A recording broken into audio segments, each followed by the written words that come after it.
respected Professor S.C. Sharma ji, Professor Soni Ramaswamy ji, my colleagues in NAAC, and dear participants. Under the guidance of our Director Sharma ji, we in NAAC have started this series of international webinars on various themes for to improve quality in higher education in the institution in different parts of the country and the world. The whole intention is to bring a quality culture in the institution all over the country. To proceed further, I request our Dr. B.S. Podmuraj, advisor with NAAC, to give a welcome address. Dr. BSP, please. Thank you, Dr. Devender S. Kavde, our Deputy Advisor. Ladies and gentlemen, very good morning, good afternoon, and good night, and midnight for some people and some of the countries like Japan and other countries. On behalf of the Director NAAC, Professor S.C. Sharma, I welcome each and every one of you, and on my personal behalf and for the entire team, Dr. S. Devender Kadia, Deputy Advisor, Dr. Shyam Singh Inda, Assistant Advisor, Dr. Mrs. Vinita Sahu, Assistant Advisor.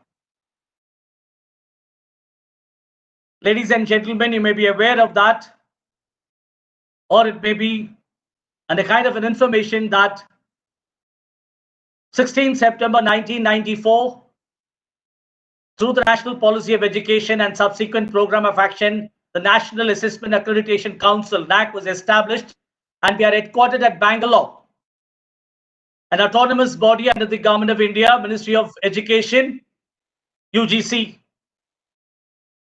For the last 26 years, we have done almost 13,000 accreditations. But the number of accreditations, number of institutions, and the number of universities per se, it runs into hundreds and thousands. As part of the learning exercise, that is what my friend Dr. Kavde talked about, we have organized 85 webinars from NAAC side. The participants are a huge number because we are trying to reach out during this new coronavirus disease 2019, COVID-19 period, pandemic. We pray God that is out of the face of the earth. Entire nook and corner of the country, within the country, we have reached to almost 13 lakhs people. Each program of our webinar consists of 500 to 1,300 live, both live on YouTube, NAAC Twitter, as well as NAAC Facebook, as well as on our Cisco WebEx platform. Other than this, 200 webinars we have been organized, and as part of the reaching out, reaching the unreached, or reaching out to all the people, especially the academic fraternity, about the quality assurance, what's happening in different countries regarding assessment accreditation, how the colleges and universities are able to, during the pandemic period, doing the classes, especially sciences, experimental research. Now, as part of an international webinar series, every fortnight we are having excellent people of outstanding of quality assurance and assessment accreditation. Last week, we had people from Qatar, Doha, Francisco Mamalajo, and this time we have Professor Soni Ramaswamy, who my friend will be introducing. On behalf of the Director NAAC, the Executive Council, and the Council of NAAC, I welcome. And in this opening remarks, I wanted to say and thank Professor Soni Ramaswamy for accepting us when Providence, without any glitches, at the fag end we were able to sort out things. If any inconvenience caused, we are sorry about that, Professor. As you may be aware, there are hundreds of people live on YouTube. This is going live on Twitter and Facebook. And there are more than 300 people will be attending on the WebEx. Right away, people are also joining. And this live video will be always available on our NAAC website as well as on other social media. Now, very important before I could close on my welcome and opening remarks, very essential, people may be knowing, we learned a lot from US and the UK when we were establishing in 1994.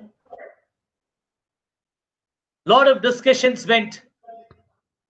Lot of 16 September 1994 before we could establish 2 years, then 94 to 98. Lot of exchanges from US, from all the regional accreditation agencies, almost people were able to visit us and we were able to visit. And we learned a lot from them. And throughout 24 years, we have been incorporating many changes because of the learnings, and we contextualized to the Indian context without compromising on quality. Now the revised accreditation framework is everybody aware, most of them, at least people who are on the live, 75%, 65 to 75 is quantitative. That's quantitative based assessment. 25% is qualitative based assessment. The more details we can have it from our other awareness programs as well as it is available on our site. Now over to Professor Kavde. Thanks for the invitation. Thank you, Kavde. I just made 2-3 points. And once again, welcome each and every one of you. Sorry about the global timings. We do understand the other timings, early morning timings, and other timings across the globe. Thank you. And once again, we welcome our special chief guest, Soni Ramaswamy, sir. Namaskar. Thanks, yes. Thanks, Dr. BSP, for your warm, formal, gratifying address. The message is very clear. The quality in higher education provides learners with the capability they require to become economically productive, develop sustainable livelihood, contribute to peaceful and democratic society, and enhance individual well-being. We are going to hear a lot of things from Dr. Ramaswamy ji, the most experienced person we have. He has already visited a NAAC office, and we are very much grateful to hear you again, sir. To moving ahead, I request our Assistant Advisor, Dr. Shyam Singh Inda, to please introduce our prominent speaker and guest, Dr. Ramaswamy ji, and invite him for the talk. Dr. Shyam, please. Thank you, Dr. Devendra Kavde, sir. It's indeed a pride and privilege for me to introduce the chief guest of today's international webinar, Professor Soni Ramaswamy ji. Professor Soni Ramaswamy ji is currently the president of Northwest Commission on Colleges and Universities in Redmond, Washington. The commission mission is to accredit institutions of higher education in Alaska, Idaho, Montana, Nevada, Oregon, Utah, Washington, and British Columbia by applying evidence-informed standards and process to support continuous improvements and promote student achievement and success. Sir has served for 6 years as president to Barack Obama's appointee as a director of the National Institute of Food and Agriculture in Washington, D.C. NIFA catalyzed transformative discoveries, education, and engagement to solve societal and agriculture challenges. Previously also served as Dean of Oregon State College of Agriculture Sciences, Directors of Purdue's Agriculture Research Programs, University, Distinguished Professor and Head of the Entomology Department at Kansas State University, and Professor of Entomology at Mississippi State University. As a faculty member, Soni sir's research was funded with grants from federal government agencies such as National Institute of Food and Agriculture, National Science Foundation, National Institute of Health, EPA, United States Agencies for International Development, and also from state agencies, commodity groups, and industry. Sir has published over 150 journal articles, book chapters, and also a book, and he also has to his credit a patent. Sir is a recipient of number of awards and honors. To name a few, Fellow of the American Association for the Advancement of Science, Fellow of the Entomological Society of America, Food Systems Leadership Award for Extraordinary Impacts on Food Systems, the Ellen Swallow Richards Public Service Award for Visionary Leadership and Exceptional Contribution to Advancement in the Human Science, and the Hutchison's Medal for Chicago Botanic. Sir did his BSc in Agriculture and MSc in Agriculture and Entomology from University of Agriculture Sciences, Bangalore, India. We also take a pride in that, sir. Sir did his doctorate in entomology from Rutgers University. So it's indeed a pride and privilege for us to have such a notable personality with us. May I now humbly request you, Professor Ramaswamy, sir, to please enlighten us on the topic that is quality assurance and continuous quality improvement in higher education through the use of accreditation and assessment, the US perspective. Professor Ramaswamy, sir, please, sir. Thank you so much for that kind introduction, and I truly appreciate the opportunity to share with the National Assessment and Accreditation Council and your counterparts from around the world the approach that we use here in the United States. And this morning, for me, it's morning, very early in the morning, this morning here, I want to spend about maybe about 20 to 30 minutes or so giving you an overview, a broad overview. And hopefully after that, we can have a conversation, a discussion, and in response to some questions as well. So, you know, when you think of education, higher education itself across the globe, there are a number of things that are happening. I mean, obviously, there are very significant demographic changes that are taking place. And you know, here in the United States, of course, we're becoming much more ethnically and racially diverse. And poverty levels have started to increase here. We have almost about 50 million people here in the United States that are now considered to be below the poverty level, that is the official poverty level. And also the post-secondary educational achievements of our diverse ethnic groups that we've got, Hispanics and African Americans, American Indians, Alaska Natives. We have a significant number of challenges in there. And of course, the other aspect of this demographic changes is the disparities that we see as well. Along with these demographic issues, we've got competition. We've got here in the United States a very significant decrease in college-age population and enrollments. As a matter of fact, because of the COVID-19 pandemic that we've got in America, we'll have about 500,000 fewer children being born this year in 2020. And so as you project out 18 years out, so in the year 2038, when these children born today need to come into college, we'll have 500,000 fewer college entering students at that time. So that creates a very significant challenge. In addition to that, because of the federal policies that we've got, immigration has dropped off very significantly, and the projections are that over the next decade, we'll have approximately 2.5 million fewer immigrants coming into the United States. And immigrants, as you might well imagine, are a critical part of the population growth here in the States. And so we'll have, you know, fewer children of immigrants entering college as well. So all in all, it's a pretty significant challenge that we've got. Along with that, we've got issues related to finances, the budget reductions and all that, and the move to provide remote learning and taking on online managers and partners. And we also see there's a significant need for reskilling and upskilling and continuing education. We've got approximately about 2.5 million veterans that fought in Iraq and Afghanistan.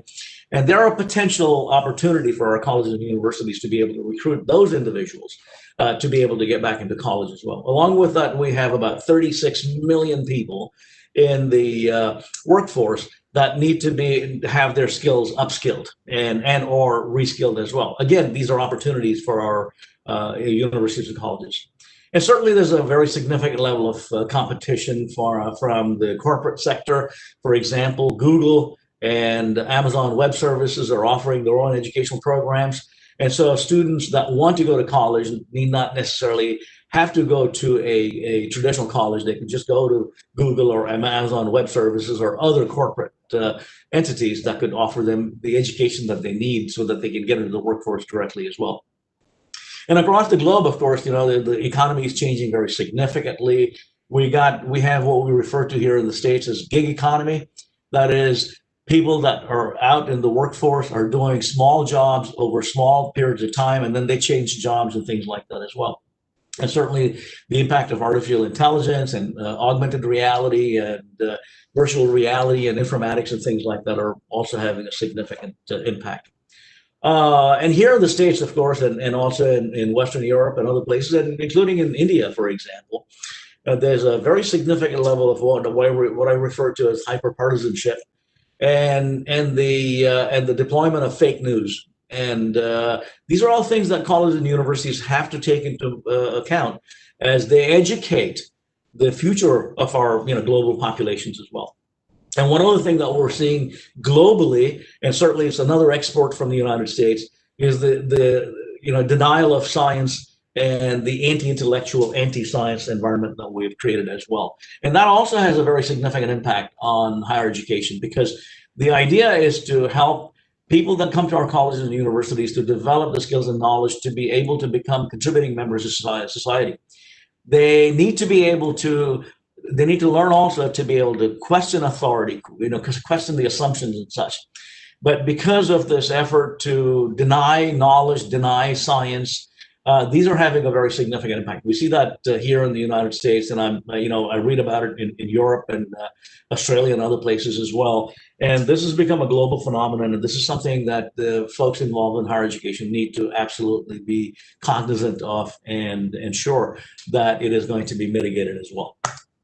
So, and as you look at the trends impacting education, certainly in 2020, as was introduced, and the comment made about the fact that there are about almost 9 million people in the United States that have been infected, and maybe about that same number in India, and across the globe we've got a total of around over 35 million people that have been infected, and people are also dying as a result of the pandemic. And that has had a very significant impact. In fact, the declining enrollments that we're seeing, the declining budgets that we're seeing, these are all the result of the pandemic. The other aspect that is, it's not unique to the United States, but we see it crystallized here with the horrific killing of George Floyd a few months ago. And this issue of systemic racism and social justice issues, these are all having an impact on our society, and certainly in education as well. And the systemic racism that the biases that we bring in the classroom or outside of the classroom, they're all having an impact.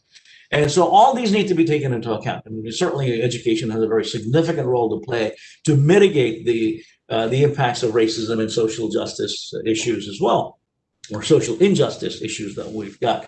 So these are the sort of the trends that are having a very significant impact on education, as we see here in the United States, certainly, but I see it globally as well, that is having an impact. Now, to segue to accreditation itself, the topic of the conversation here this morning, when you look at the purpose of accreditation, there are several different aspects to it. Now, certainly, it is to ensure quality, it's to ensure the sustainability of the educational systems, and the assessment itself is undertaken by peer evaluators. In our case, we do not pay our evaluators. These are volunteers that we send. These are professors, these are presidents, these are provosts and deans and others that we send to our universities and colleges to go and look at and evaluate the educational outcomes against standards that we have, eligibility requirements that we have, and the policies that we have as well. So this is a peer evaluative system. The second point that I want to share with you is that here in the United States, universities that become accredited, colleges that become accredited, they become eligible for what we refer to as Title IV funds. This is from the United States government that allows for students attending colleges to receive scholarships and grants and other sources of funding as well. Indeed, for students many of our students, they take loans to go to college. And if you were to go to a bank or to other entities to seek a loan, then you must attend an accredited institution. You cannot go to an institution that is not accredited and be, hope to receive funding from the United States government in the form of these grants and student financial aid, et cetera. A second very important aspect to, in addition to the qualifications for funding, is the reputation of the institutions. This likely is here in the States, if a student goes to an accredited institution, then they become really, when they go into the workforce, for example, whether it's in the corporate sector or the non-governmental sector or whatever sector they go into, all of these entities that are going to be hiring these graduates of these colleges and universities, they look for whether the individual has been to an accredited college or accredited university. So reputation is really important. In addition, if a student completes an undergraduate degree and wants to go on to pursue graduate degrees and or professional degrees, maybe wants to go to medical school, then that medical school where that individual wants to go to ends up looking at whether the student that is applying for medical school went to an accredited university or college. So the reputation becomes an important aspect of accreditation itself. But the bottom line, really, when you think about the purpose of accreditation, is that it relates to student achievement and learning and success. It is a way for us to hold universities and colleges accountable on behalf of the taxpayers of the United States. And it ensures that the quality is assured. And finally, of course, it also allows for this, what we refer to as continuous improvement, that there's a constant level of getting better and better in the educational outcomes that occur as a result of the educational programs that are being offered by the colleges and universities as well. And in many ways, accreditation is really about institutional improvement as well. It's not only about the students that go there, it's not only about the accountability and quality assurance and such, but also about the institution. How might they be able to get better and better at the educational programs that they offer? So it allows for the universities, the way we approach it, to focus on outcomes such as student success, and also to maintain or to reduce the cost of education and the indebtedness of the students that go to those colleges and universities. By the way, in the United States, students that have graduated from college over the last many years owe a sum total of well over $1.5 trillion. And the cost of education continues to escalate here in the United States. And there's a conversation going on amongst the public at large as to why it is that education is so expensive in the States, and that we've got to do everything we can to go ahead and reduce the cost as well. So accreditation offers an opportunity, a pathway to come up with reduced costs as well. Along with that, there are other aspects that the institution can also improve on. It promotes effective governance. It helps improve the infrastructure, because we require institutions to go through a self-study. They look at all aspects of the institution, including the infrastructure, the library facilities, and other things. And based on an evaluation of those infrastructure aspects as well, they're able to improve the offerings that they can make to the students that are coming into the institution. And last but not least, I think really for the institution itself, it allows for them to improve continuously, that it's not a static environment, that they, once they have done something, created this education program, it remains in a vacuum and nothing is happening to it. But this constant level of evaluative feedback that is being provided by the peer evaluators helps them improve as well in their offerings that are going to be making to the students and that attend those universities and colleges. Our role, the Northeast Commission's role in this whole effort, is to really apply evidence-informed standards and processes. That's number one. That is, we use evidence. Number two, what we hope to do is to promote continuous improvements. And then last but not least, and that is the outcome that we look for, is that we're focused on student achievement and success. That's a critically important part. So the outcomes drive everything that are going on at our colleges and universities in the way that we, the Northeast Commission, promotes the efforts to accredit our universities. Our foci, really the focus areas that we have at the Northeast Commission, is everything from the student achievement, learning, and success to, for us, to close equity gaps. We have, if you look at our projections based on the Census Bureau's data, by the year 2050, whites are going to constitute a fewer part of the population than people of color, as we said. These are individuals that are either African Americans or Asian Americans, like I am, or people that come from other parts of the world, South America and Africa and Asia, that we refer to collectively as people of color. And so we find that the accomplishments and the achievements in students coming from those communities tend to be significantly lower than that of white students. And so we have a requirement using disaggregated data to help have our institutions move the needle and close those achievement gaps as well. So we focus on an analytical self-assessment and a critical peer review. So those are the focus areas that we've got as we undertake our mission itself.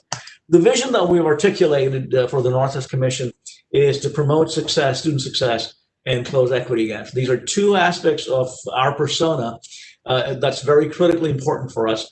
Of our institutions, we serve 163 universities and colleges here in the Pacific Northwest. And these universities and colleges, they educate about 1.2 million students. Of those 1.2 million students, almost a quarter, about 400,000 students, are students that come from underserved and underrepresented communities. These are the students that I refer to as the students of color, and they come from poor backgrounds as well. And that number, that poor background, is increasing in the United States as a result of the COVID-19 pandemic. As I said earlier, today we've got almost about 50 million Americans that live below the poverty level, the official poverty level here in the United States as well. So here, over the last couple of years, we went through a collaborative conversation within our region, certainly, of course, but also across the United States of America, of reviewing and revising our standards. And our old standards we had 8 different standards and focused really more so on the governance aspects. And then based on the conversations we had, we changed we revised the standards.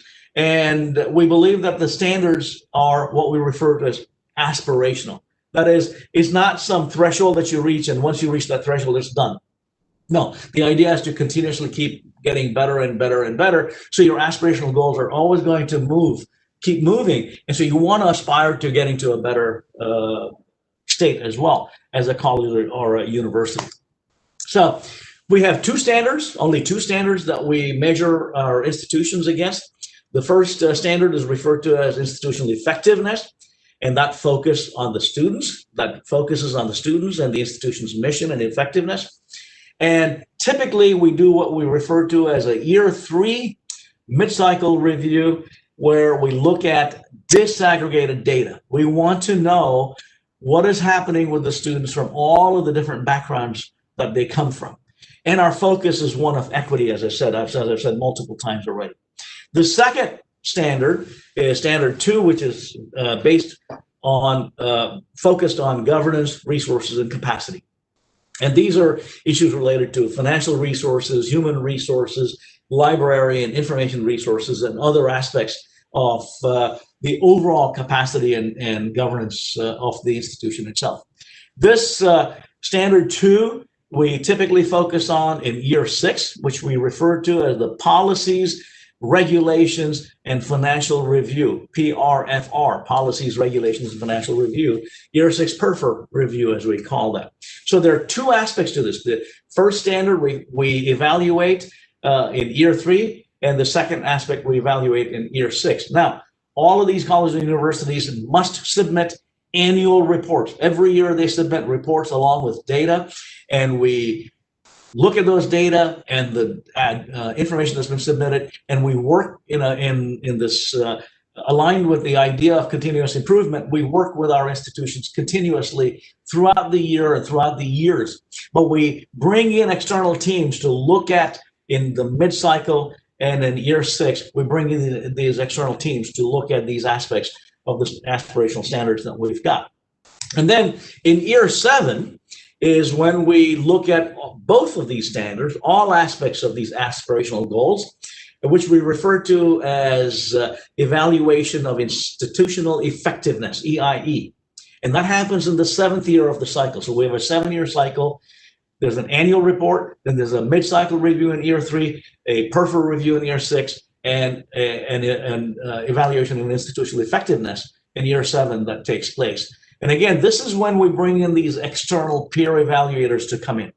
But the annual reports are themselves evaluated by my staff in looking at and working with our institutions. We have created what we refer to as the Northwest Commission staff liaisons. They liaise with our institutions. They stay in constant touch. It's not like, once every 3 years or 7 years or whatever, we say, hey, how are you doing? And we look at what they're doing. No, we have a constant level of engagement. My staff reaches out to our universities and colleges almost every day. Every day they're reaching out and trying to find out what it is that we can do to support the achievement of the goals that they have established for themselves. Incidentally, we honor the missions of our institutions. For example, we have institutions that educate students that come from tribal backgrounds. These are American Indians or Alaska Natives. They have a very unique mission that is different from the mission of the University of Washington or different from that of Lake Washington Technical College. Very, very different context. And so we honor that mission of that institution. We don't tell them we're going to apply these standards to you, based on some average of what we see from all the other institutions, but it is unique to each institution. The institutions have to set their goals, and we hold them accountable based on whether they're achieving their goals or not.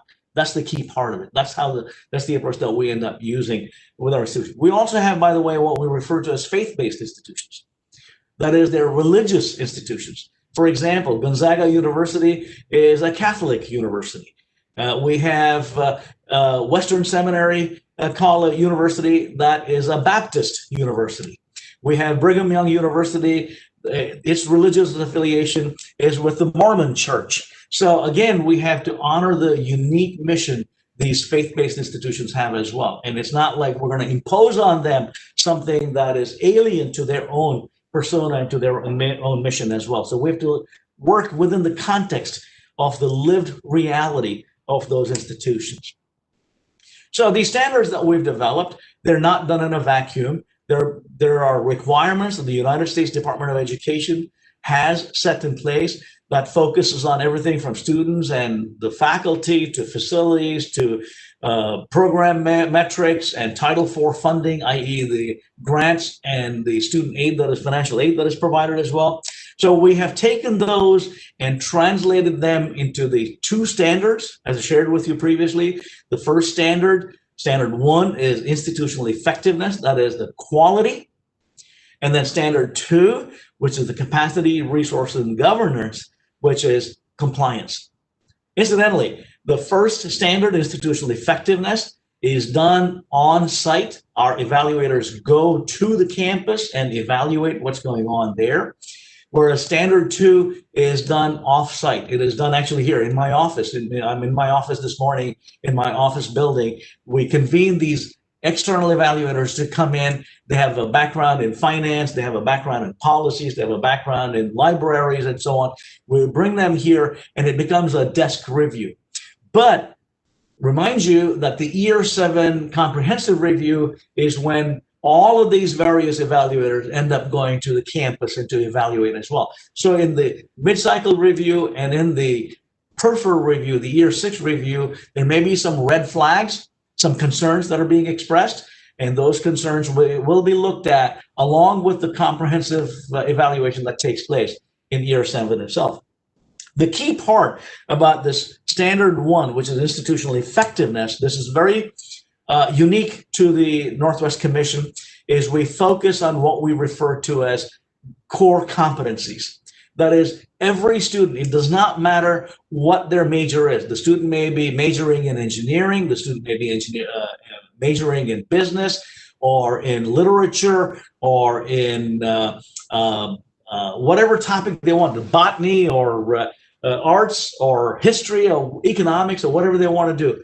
Our expectation is the students must demonstrate these aspects of core competencies. Everything from critical thinking through communication skills to learning to be ethical in all the things that they do, demonstrate a global perspective. That's the approach that we take. And so what we do is, again, this is not something that is imposed on the college or university, but the college or university must declare that this is what they're going to be tracking and will hold the institutions accountable. Again, going back to the faith-based institutions, or like Gonzaga University or Brigham Young University, or the tribal American, tribal colleges that I referred to as well.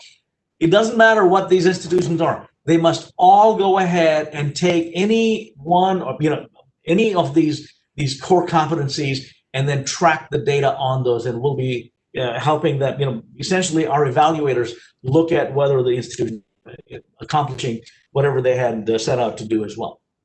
So in addition to the aspirational standards, we have requirements. This is foundational.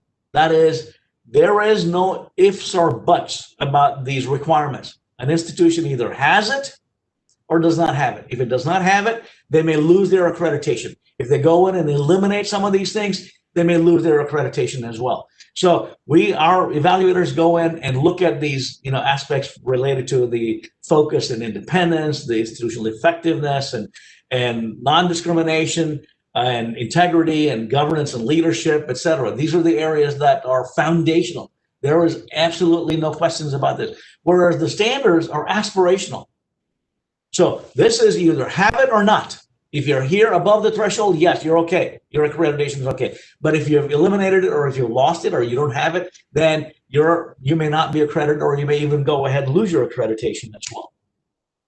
So as I said, we have a 7-year cycle. It starts with the self-study, and then there's an evaluation that takes place. We send in these teams that go, and those teams then provide a report.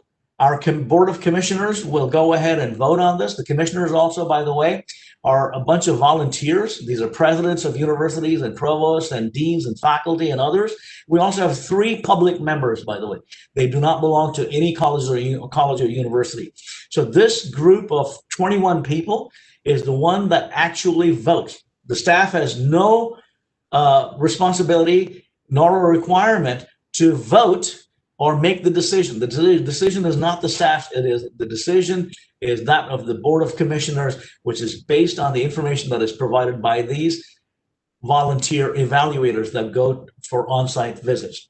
As I said, institutions have to submit annual reports, which is looked at by my staff, and feedback is given to the institutions. Then the peer evaluators undertake the mid-cycle review, and peer evaluators undertake the policies, regulations, the national review as well. So that is the sort of the cycle that we've got, the 7-year cycle that we've got. We've also created what we refer to as a risk-based accreditation program. That is, we want our institutions to declare their base goals and their aspirational goals as to where they want to be as an institution. Let's say an institution says, I want to graduate 90% of my students within 4 years of coming to college, right? So that is that institution's base goals, let's say. And then we give them data, comparative data from their regional peers and their national peers as well. And so our intent is to focus on the institutions that need the help and the support, the institutions that are struggling. That's where we're going to be investing our time and energy to make sure the ones that are struggling can get up to as well in achieving their goals. That's number one. The other aspect of risk is risk taking. There are institutions that are performing at a very high level. We want to allow them to become innovative and take risks as well, so that they can move the needle even further. That aspirational goal continues to keep moving further and further and further as well. So we've created this risk-based accreditation. These new standards, by the way, they were initiated as of January of 2020.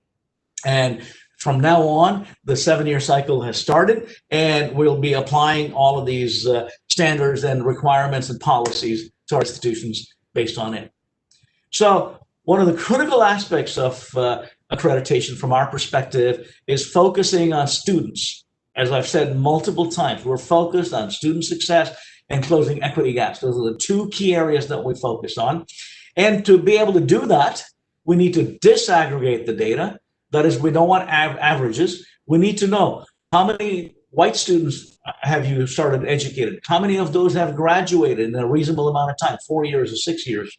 How many African-American students do you have? How many female students do you have? How many students do you have that are what we refer to as LGBTQ? And how many students do you have that are Pell eligible? Pell eligible means that these students, they get funding, financial aid from the federal government. For example, we have one college here, 80% of their students are Pell eligible. That means they're poor students. They do get the grants. Whereas another college that is, sitting in a city and has a lot of donors and such, and they cater to a very different type of student, and only about 10 to 15% of that institution are Pell eligible. Many of our students are what we refer to as first generation. That is, their parents did not go to college. They're the first ones in their families to go to college. So we want to track those individuals as well. So the universities and colleges must provide us data based on disaggregating the information that they've got as well. Also, I refer to the risk-based approach that we take, that is to bring in comparators from the regional and national peer institutions. We help the institutions identify these comparators, and we measure the institutions on their goals achievement as well as how they're doing in regards to their peers from other parts of the United States and other parts of our region itself. And again, the focus is to make sure that the institutions are making progress, they're continuously improving, and we want to use a transparent approach. We require our universities and colleges to be transparent. They need to publish all the information that they've got about their disaggregated data so that the students that want to go to that college can see if the university or college is doing what it's saying it's doing. That is, they're helping students get an education, that they're helping students graduate on time, they're helping students graduate with the least amount of indebtedness. These are the things that we need to be concerned about. And last but not least, of course, is to make sure that we're mitigating the equity gaps that we've got as well. This difference that we see between students, rich students, and students that come from, that are white students, compared with students that are poor, or students that come from underserved and underrepresented communities as well. So what we hope to accomplish as a result of this approach that we have developed is to, number one, it's continuous improvement, and that is focused on outcomes, which means we're in constant contact with our institutions. It's a building a relationship and nurturing that relationship. It's not a one and done. It's not like once every 7 years we come in and look to see if you're performing well and we smack you and say, no, you're not doing well, we're going to get rid of your accreditation. No, that's not the approach that we're using. It really is focused on continuous improvement of achievement of outcomes. The second part is we want to become much more fully engaged with faculty and other campus entities. There's got to be a full and meaningful involvement of the entire campus community in the accreditation process. What we've seen previously, 2 years ago, 3 years ago, 10 years ago, is that the faculty and others were not really fully engaged in accreditation. It was some administrator sitting in some building that was collecting the data and submitting to the Northwest Commission. There was the faculty that do the teaching, the students that do the learning, they were completely divorced from the accreditation process. And what we've done now is to completely integrate them and create an environment in which there is full and meaningful involvement by all parties involved in this. And our intent for achievement of the institutions. It is not a top-down, I've got a stick and I'm going to beat you because you're not doing something right. Rather, it is a bottom-up approach to help institutions achieve their aspirational goals. So it's not a punitive approach. We do not punish our institutions, or what we refer to here in the United States as a gotcha process, and which is, aha, I gotcha, is how we say things. If you're not doing something, then we say, I gotcha. And so that's the approach that we end up using in our efforts to help our institutions achieve and maintain their accreditation, achieve and maintain their assessment instruments and things like that as well. That's the bottom line for us as we do the accreditation. And this last slide, I want to share with you is I want to remind everybody that accreditation is a journey. It is not a destination. If you subscribe to the idea of continuous improvement, that means accreditation and assessment continue to occur, and you're constantly trying to get a little better, a little better, a little better. It's not like you get to a certain point, it's done, I'm there, it's all done. Thank you very much. I pat myself on the back. No, that's not the approach that we use. It is a journey for us. And that's what we want to promote in our institutions. That's what we're supporting our institutions to achieve their accreditation, is through this idea of continuous improvement and focusing on student outcomes and closing equity gaps.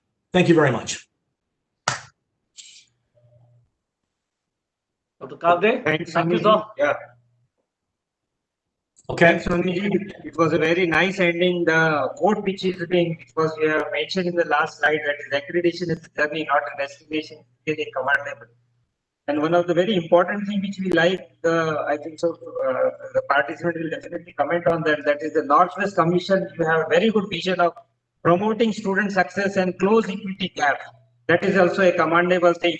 In addition, what we are already focusing on, and probably in the future, our accreditation process will move ahead with that concept of to foster continuous improvement focused on outcomes that matters. That is the need of the hour at present. So moving ahead, Dr. BSP, would you like to comment something, and we'll move ahead with the participant series? Yes. Thank you, Dr. Kavde. Thank you, Professor Soni Ramaswamy, for the wonderful discourse. I was trying to reach out to this using transparent approaches. That is one thing which we were trying to put it in our revised accreditation framework at NAAC. Yeah. Transparent approaches and outcome-based. We are trying to move. We are looking into the new National Education Policy 2020 regarding it. So there are a couple of questions on the chat. I will try to read it to you. One, Dr. Annapurna, from Associate Professor from Andhra Pradesh, one of the states in India. They wanted to know about clarification regarding accreditation of a higher education institution need to be done based on location, either rural areas or a metropolitan city. What is your opinion, Professor Soni Ramaswamy? Yeah. This is from Dr. Annapurna. Yeah, thank you very much, Dr. Annapurna. That's an excellent question. As I said to you, our focus is to honor the mission of the college or university. So it does not matter where they live, in quotes. Do they live in, is the college located in a rural area or in a big city? We honor the unique mission they've got by focusing on the mission and having the university or college set their aspirational goals, and we hold them accountable based on those goals, is how we do it. And that creates an approach that is unique to each college and each university that we work with. So the location of the institution in and of itself should not have an impact, because we focus on the mission and we focus on their goals. I don't set the goals. The college sets its goals.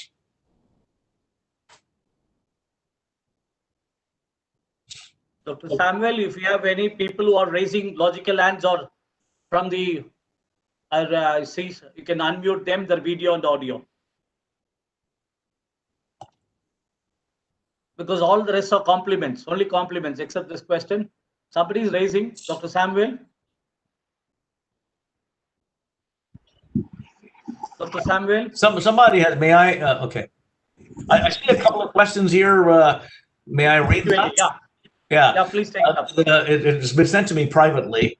And so the first one is are religious institutions accredited by U.S. higher education accrediting bodies? And the short answer is yes. As I said, shared with you, I gave you examples of several universities here. Gonzaga University is a Catholic university, and Brigham Young University is affiliated with the Mormon Church. Western Seminary University is affiliated with the Baptist Church. So we have Presbyterian serving institutions. So we have different denominations within Christianity, as you know. And so we have these religious institutions. In our area, we do not have any institutions affiliated with the Hindu religion or the Muslim religion or the Buddhist religion. But we have, institutions that are affiliated with Christian religions. And so again, going back to the idea of honoring the mission. Gonzaga University is a Catholic university. It has Catholic principles that are applied to the institution, and so we have to honor that mission. And we also have Gonzaga University set its goals, and we hold the university accountable on achieving those goals. That's the approach that we end up taking. Any other questions? Yeah. Yeah. Soniji, I have one question because I have gone through your whole presentation. It was a very nice one because we are also in a process of revamping, and as you are already aware that you one fine day have visited our NAAC office because of our Dr. Jagannath Patilji. And because of his initiative and all our good officers like Dr. Podmuraj and all that, we are moving ahead with this revamping of the process. One question arises that how frequently you change your standards, sir? How frequently you change your standards? Yeah. Right. Excellent question, Dr. Cowdy. The United States Department of Education, the federal government, determines how frequently we have to do this. And so in our case, we have basically a 10-year cycle that we've got in which we go through revising the standards that we've got. And that's what the Department of Education requires us to do. So our standards were revised just about 10 years ago, and then our new standards are in place now. But it takes, you start the process, it takes about at least about 2 years to get it all done. It's not done in a vacuum by ourselves. We held, for example, in 2018 and 2019, we held what we refer to as town hall conversations. My staff and I, we traveled around our region. We listened. What do you want us to do? How do you want us to revise our standards? Where are we at? Where do we want to be, right? Again, we took all that input, we had the input from approximately about 10,000 people in the process that we undertook. We took all this information and revised our standards, and then we shared the draft standards with everybody, not just in the region, but across America. And we got input from people in Washington, D.C. and other parts of America as well. We took all that, revised set of standards, shared it again, said, okay, what do you think? And we got one more iteration of input. And then finally, in August of 2019, it was the final standards were sent to our membership, the 163 universities and colleges. The members voted to approve or not. So out of the institutions, it was 99.5% of the universities and colleges approved it. Only less than 0.5% did not. Actually, 2 abstained and 1 voted no, but realized that they had made a mistake later on. So really, it was overwhelmingly, almost unanimously approved as well. Once it was done, then we informed our universities and colleges, okay, people, we're going to start deploying the new standards, and we started doing it in January of 2020. So the process started in July of 2018, and we went through that process slowly over time, and then we deployed it in 2020. So the next time what's going to happen is, fast forward 10 years out, and we'll do this process again. So nice. Please, DSP, sir, please. Thank you. Doctor, I just wanted to, there is one more question. I think most probably it's from Bhutan, Quality Assurance Accreditation Division, Ministry of Education, if I'm right. The question is, Professor Soni, which accreditation is important? The program one or the, or the institutional review, institutional accreditation? They want your opinion on it. Yes, the answer is yes to both.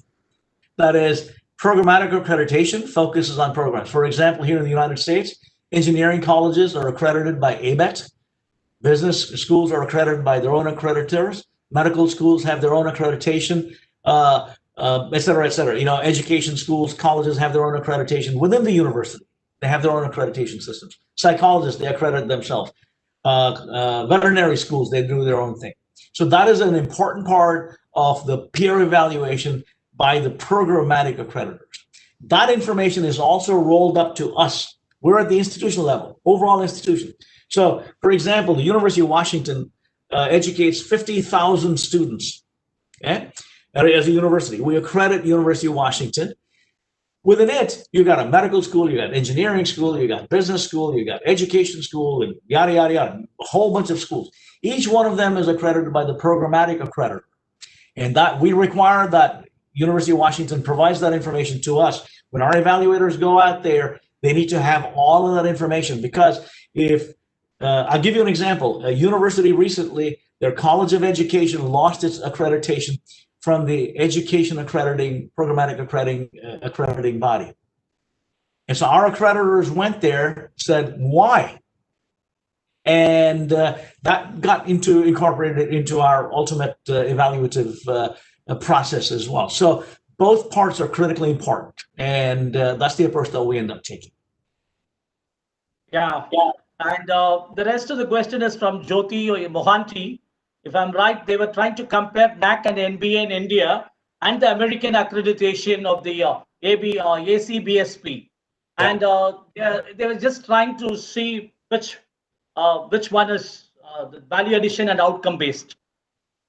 Yeah. The question is broader in nature. Right. Yeah. So I can tell you this, ACBSP and ABET and all of the programmatic accreditors in the United States are just like us, the institutional accreditor. We're an institutional accreditor. We're all outcomes based. So students that go to a business school here in the United States, ACBSP looks for outcomes, that the college needs to have aspirational outcomes, and then the evaluators will look at whether the institution is achieving those or not. Again, it's all, the whole system has changed very significantly here in the United States over the last few years, particularly I'd say in the last about 10 years or so. It's a very different model that we've got than we did prior to about 10 years ago. Dr. Samuel, my friend Dr. Jagnath Patil wants to have a question. Yes, sir. We'll take Can you unmute him and his audio and video, please? Yeah. Dr. Jagnath Patil, JP. Okay, go ahead, Dr. Patil.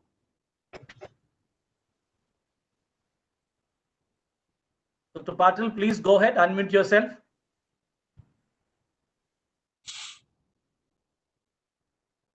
Hello. Wow, good. Then now I'm appearing here. Good to see you, Professor Soni. Yeah. I'm simultaneously watching the election results in US, so I'm curious about that. Not done yet. They are done, I guess. Yeah. That's good. So basically a question in terms of our learning, in terms of accreditation structure, as I think my colleagues, Dr. BSP and also Dr. Kavreji pointed out, that we are now in a stage of kind of transition after 2 decades of the accreditation experience. That our national new education policy has recommended a new regime of accreditation.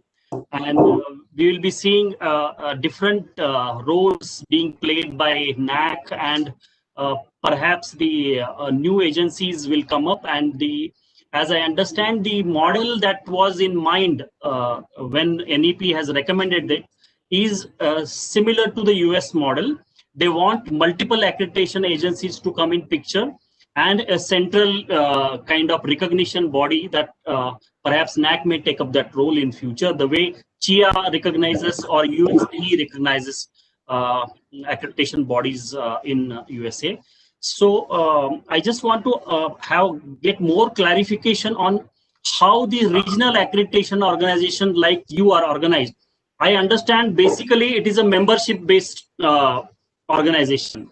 So whether this kind of structure will work in India, or do you suggest that there could be another model?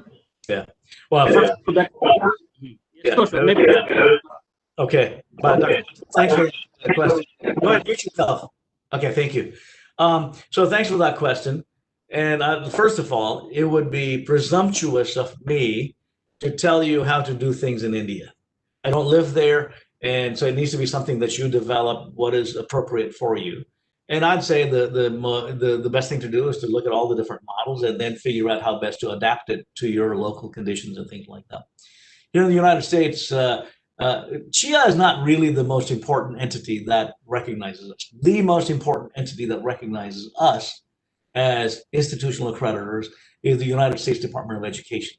That's where it needs to come. CHIA is another nonprofit entity that's just value added. It has, if I were not accredited, recognized by CHIA, it doesn't matter. I am still recognized by the Department of Education. That's who matters, because that's where the money is. CHIA does not give money to anybody. Okay, with all due respect to CHIA.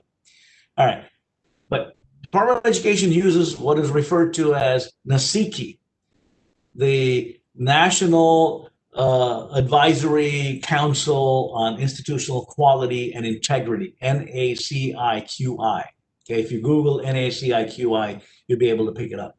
So NAACIQI is a bunch of members that are appointed by the Department of Education, the Secretary of Education, by the United States House of Representatives, and the United States Senate. So those are the three entities that appoint these individuals. So as you might well imagine, politics is alive and well in America. We're highly partisan, as you know, particularly today. So these members, they come from that sort of a background. They're Republicans, they are Democrats. Occasionally you'll have independents as well. And so the NAACI is the one that acts on behalf of the Department of Education that does the investigations of me before I am recognized. I have to go through a re-recognition process once every 5 years. If I'm not recognized recommended for recognition by NAACI, Department of Education will not recognize me. Again, CHIA is not necessary for this, as I said to you. Okay. Now, we're organized. Previously, we were called regional accreditors. We had a regional origin. We've been in existence for over 100 years, by the way, here in the United States. And my counterparts have been in the New England area, have been around for a lot longer than that. So we're organized sort of regionally, but now the Department of Education allows us as institutional accreditors to accredit any institution across the United States of America. We can accredit anybody. Oh, by the way, we can accredit international institutions as well. But our main focus is about American institutions. We do accredit, Northwest Commission accredits some institutions in Canada, as you heard, in British Columbia. Okay, so our construct is a little, it works for us, but would it work for India or China or other places? That I don't know, because you have to determine what is appropriate for you. But you got to have these bodies in place that will hold each of us accountable. It comes down to that. I need to be held accountable as well by somebody, right? And that's a critically important part. So NAACI is a critically important part of working with the Department of Education to hold me accountable.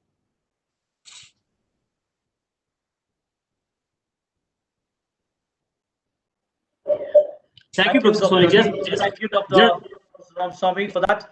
There are two comments, interesting comments from Phyllis Okripke. Hope I pronounced correctly.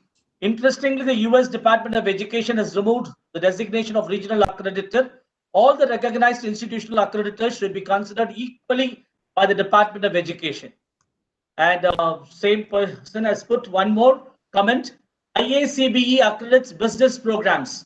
We were the first business accreditor to focus on student learning outcomes and continue this focus. Thank you, Phyllis. Thank you for that. Dr. Kavde? There's one question, if I may pick up on Nazima. Sure, please. Nazima Kamardeen has sent a private message. Talks about to what extent does accreditation help university rankings? And really, at the end of the day, accreditation is important more broadly and not just the rankings. But in order to become accredited, you got to focus on student outcomes. You got to have appropriate facilities and resources. You got to have library facilities. You're going to have professors in place to teach the courses and things like that. They must have the credentials. So that's what we look at. Oh, by the way, the university rankings in America, college rankings in America, if you go to US News and World Report and other rankings, they use the same metrics to rank. So in a sort of a roundabout way, the information that is collected for us to meet the statutory requirements of accreditation, that same data is used by those colleges and universities to provide to entities that rank universities and colleges. So there's no relationship per se, but the same data inform both processes. Dr. Samuel, any other questions or people are raising their hands? Yes, sir. There are a couple of raised hands. I'll just unmute. Dr. P.V. Radhika. Dr. P.V. Radhika. Hello, Kindly sir. be focused, ma'am, please. Yes, sir. Just a minute. Go ahead. I can hear you. Go ahead and ask your question, please. Yeah. Okay, sir. Good evening, sir. It's very honor to meet you, sir. And my question is, like, in India, we have this NAAC for accreditation, and actually, I am doing as assistant professor in a rural area. So my question is, like, what can be the difference between the accreditation process between the rural colleges and urban colleges and universities? Because we are not seeing that much development in the colleges, particularly in the rural areas and the government colleges also. So when we go for accreditation, we are getting, as you told, you are getting facilities, resources, all those things. That is okay, but the quality of the student, improvement in the student, and the outcome of the student, and the contribution to the nation is very important. That has not been seen, and that is not been counted, and how it can be tackled, sir. That is my question. Yeah. Well, I mean, again, thank you very much for that question. And I didn't get your name, but that's okay. The important thing is that the National Assessment and Accreditation Council of India needs to determine how they apply their requirements, their standards, and their policies, et cetera, in the context of each institution. So I cannot respond to you from, as to what the National Assessment and Accreditation Council does. In our case, as I said to you earlier, in response to another question, we don't worry whether an institution is in a rural area or in a wealthy city. Okay, rural areas have a lot fewer resources, as you said. They have a lot less money. The population is smaller and things like that. And they have a very uniquely different mission. So we focus on that mission. We focus on the context of that college and university. Our evaluators meet with the local communities. They meet with the students. They meet with, they take input from a lot of different stakeholders in that community. That goes into the overall evaluation. So we're going to evaluate that rural institution in that rural context, and the city university in its city context. Now, I also shared with you that we do this peer comparative analysis as well. So we will never compare a rural institution with a city institution. A rural institution will only be compared against another similar institution based in a rural community. For example, our tribal colleges will be compared against other tribal colleges, right? And that's the approach that we're using. So that's that way you protect the sanctity of the mission of the institution. That's the approach that we take. Thank you, sir. Thank you so much for that. Amel, can we? One more person is there. Annapurna, you have been unmuted. You may ask your question. Yes, sir. Thank you for calling me. Sir, actually, our college, we completed 4 cycles of NAAC and we are in A+ grade. Though it's a rural area, but it is one of the minority institution, Catholic institution. The problem is in the long run, infrastructure they are expanding, but what about when it comes to complete privatization? Now it's an aided college. If once it is going to turn as a complete private college, the management they're getting scared to think about the future investment, because 65% of the students are with free checks, so they don't pay any fees. That's the first problem. And basically, this is one of the criteria which they are worried about finances. If once they doesn't get finances from government support, can it be possible to continue with the quality? They are balancing quality and quantity, and for the infrastructure we are having everything. Reach out to the level of expectations of NAAC. But the only thing is future. That is what they're worried about. Yeah. I have given that question. Yeah. Well, thank you very much, Annapurna, if I may call you by first name. And again, as I said earlier, it's a decision that you have to make, because your lived reality is very different from that of what we have here in the United States. And but I think if you were to take it from the perspective of the uniqueness of each institution, where they're located, and in India, you've got the added challenge of differences in language, the local languages and things like that. Some institutions, they educate in the local language, not in English, for example. All of these need to be taken into account. You cannot go to a college in Assam and then say, I'm going to compare that institution against a college in Bombay. And, because those are two very different contexts that you've got. The languages may be different.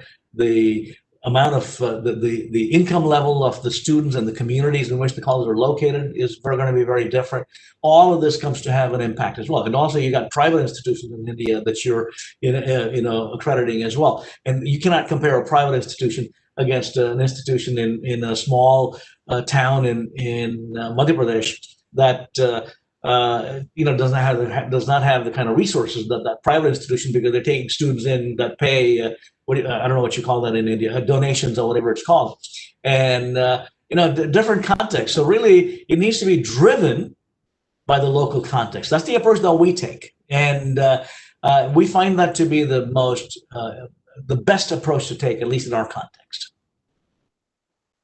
Thank you, ma'am. Thank you, Samuel, for this wonderful. We have exceeded 10 minutes. We are very grateful to Professor Soni Ramaswamy. Almost all the questions are answered except one, which is the rest is a compliment from Ravi Teja G. What are the key points that he has already addressed for quality improvement if the colleges are in a remote area, hilly area, or a tribal area, or a rural area? Again and again, he repeated that. One more person from Dr. John Ernest Seelam. Hope I have pronounced correctly. A kind of question he has raised.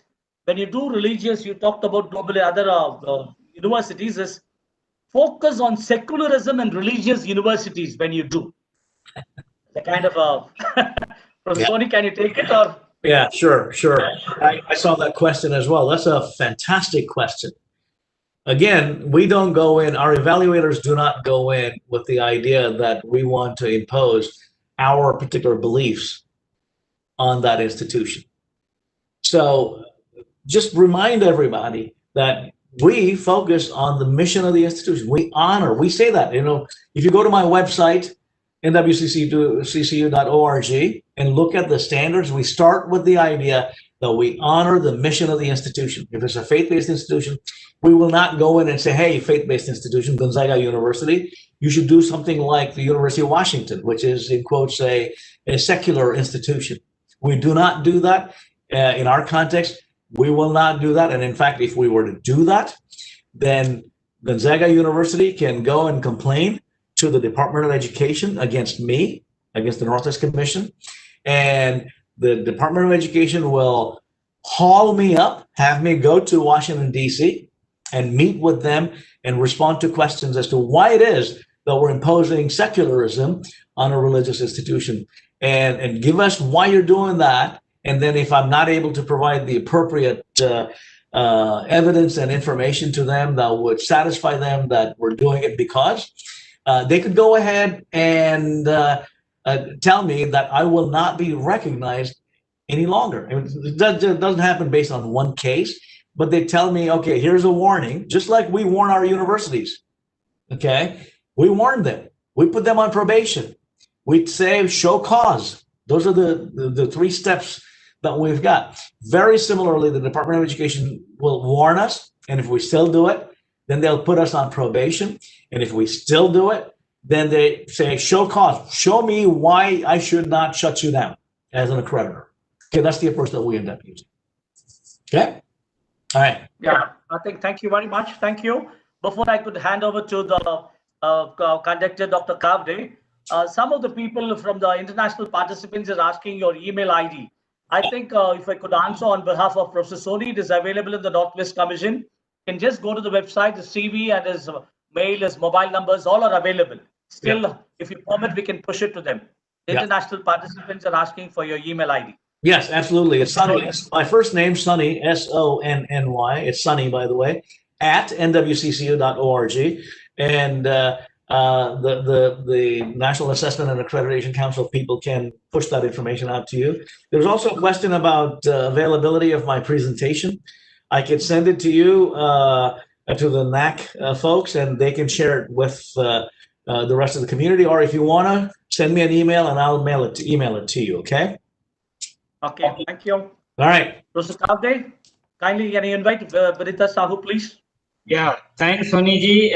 Let me respond to the participants' query about your presentation. It's live on YouTube and it will be available for the participants and everybody. They can go through it very nicely. Now, moving ahead with the program, it's clear that quality assurance, quality sustenance, and quality enhancement is the need of the hour for every HEIs in every part, any part of the world in any country. Okay.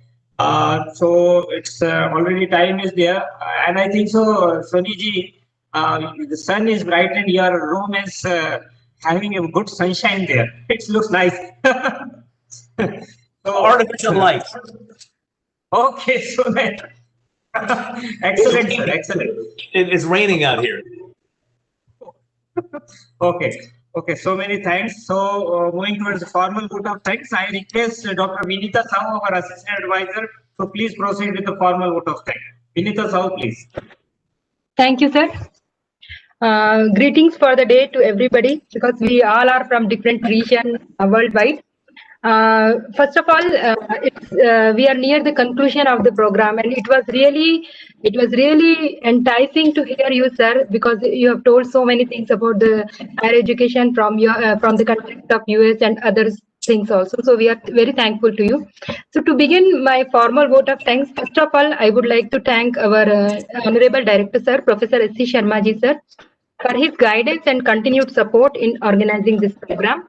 Next, on behalf of NAAC family and on my personal behalf, I extend a really hearty vote of thanks to our chief guest and today's speaker, Professor Soni Ramaswamy sir, President, Northwest Commission on Colleges and University, USA, who spared his valuable time and who has graced this occasion. So it was indeed a pleasure to hear you.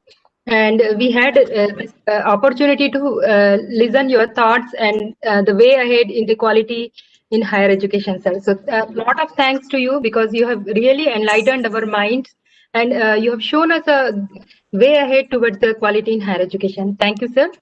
Moving ahead, big note of thanks to all the committee members who have taken a lot of effort, continuous efforts to for organizing this webinar, in particular to Dr. B.S. Ponmudiraj sir, Advisor NAAC, Dr. Devendra Kavde sir, Deputy Advisor NAAC, and Dr. Shyam Singh Inda, Assistant Advisor NAAC. We are also thankful to all the NAAC family, all advisors, Deputy Advisors, Assistant Advisors, staff, each and every member who were there to support us for organizing this program. Further, we are immensely thankful to our ICT team, especially to Professor Amya Kumar Rath, Advisor NAAC, and Mr. Samuel, System Analyst, for smooth conduct of this program in online mode. Then we are thankful to all the attendees, panelists, participants who have joined directly through Cisco, or if they are joining through YouTube or any other mode, for their active participation. Last but not the least, thanks to each and everybody who were part of this program, and they have made this program a great success. Thank you one and all, and have a very nice day. Thank you, sir. Over to Kavde, sir. Thanks, Dr. Vinita. Thanks, Soni ji. It was a memorable session. All right, thank you very much. Okay, stay safe, everybody. Bye. Thank you. Bye. Thank you. Thank you. Thank you.